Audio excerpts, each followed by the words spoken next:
আসসালামু আলাইকুম, welcome back to my YouTube channel. তো আশা করি সবাই ভালো আছেন। আজকে আসে পড়লাম আর একটা নতুন একটা রেসিপি নিয়ে।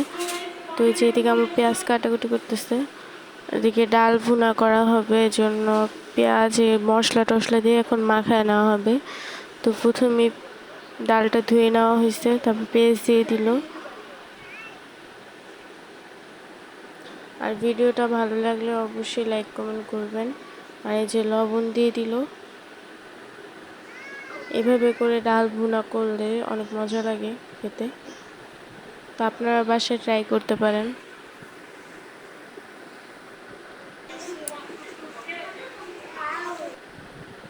হলুদের গুঁড়া,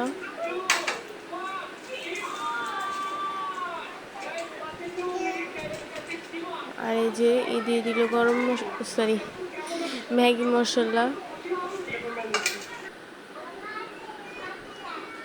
একটা বোম্বাই মরিচ কেটে দিয়ে দিল 2 ভাগ করে।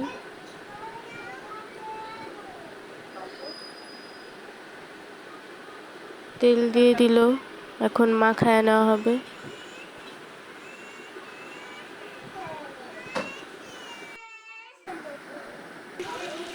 পানি দিয়ে দিল। যে ডাল মাখানো শেষ, এখানে আলু সিদ্ধ করা শেষ। এখন এখন ডালটা দিয়ে দেওয়া হবে।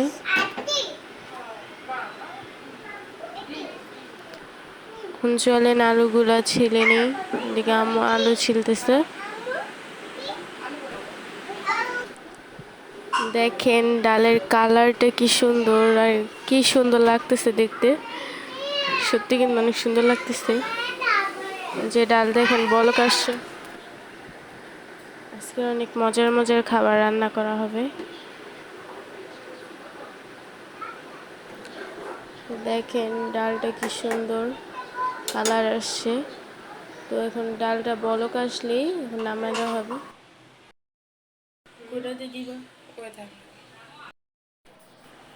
তো এই যে এখন পাতিলা বসাই দিছে, মরিচ ভাজা হবে। যে মরিচগুলো দিয়ে দিল।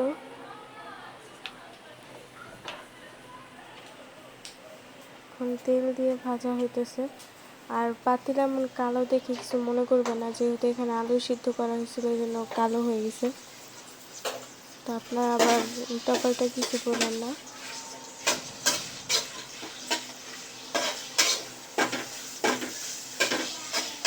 তো এখন মরিচটা ভাজা হইতেছে।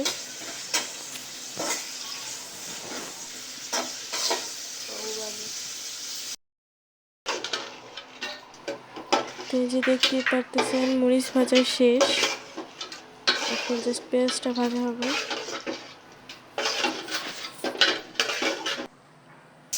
যে পেঁয়াজ দিয়ে দিল।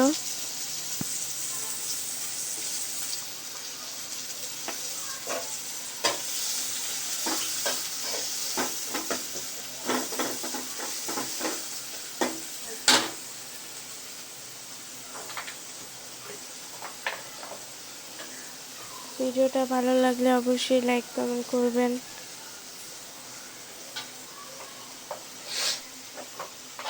মরিচ কি তুমি ডলতে হবে না?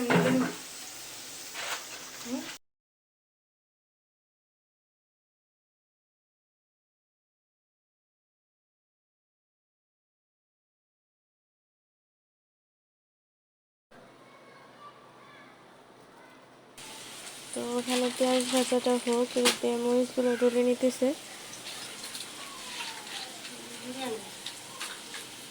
তো মরিচগুলো একটু গরম। তো এই যে এখন ঠান্ডা হওয়ার পর এখন ডলে নিতেছে।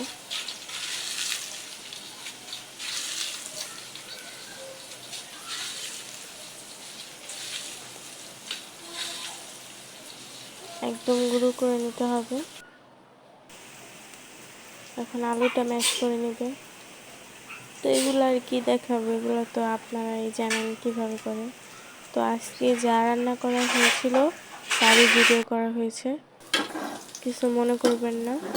তো এদিক দিয়ে আলু ভর্তাটা বানানোর জন্য এখন পেঁয়াজ ভাজা হইতেছে।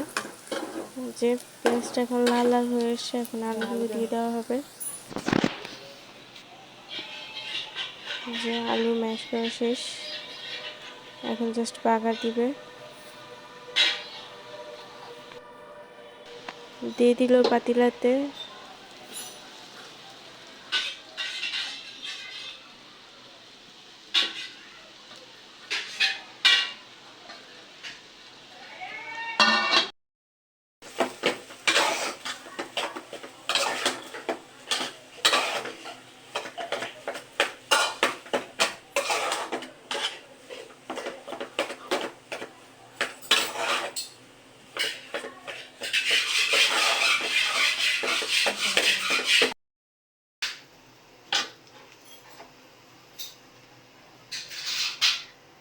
তো এই দেখেন আলু ভর্তা বানানো শেষ, এখন ডিম ভাজার জন্য প্রস্তুতি হচ্ছে।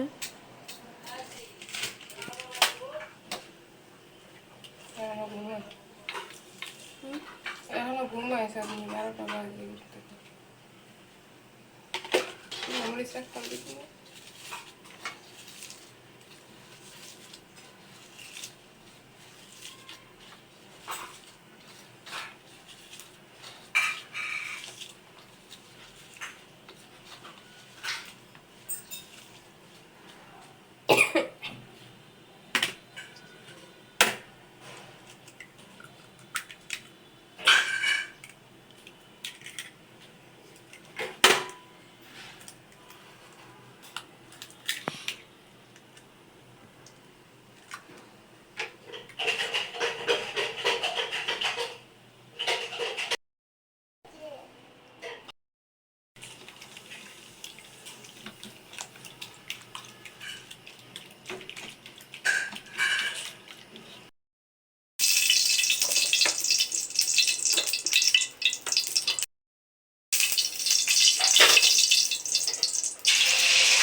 তো এই যে ডিম ভাজা শেষ। তো সবাই ভালো থাকবেন, সুস্থ থাকবেন, আল্লাহ হাফেজ।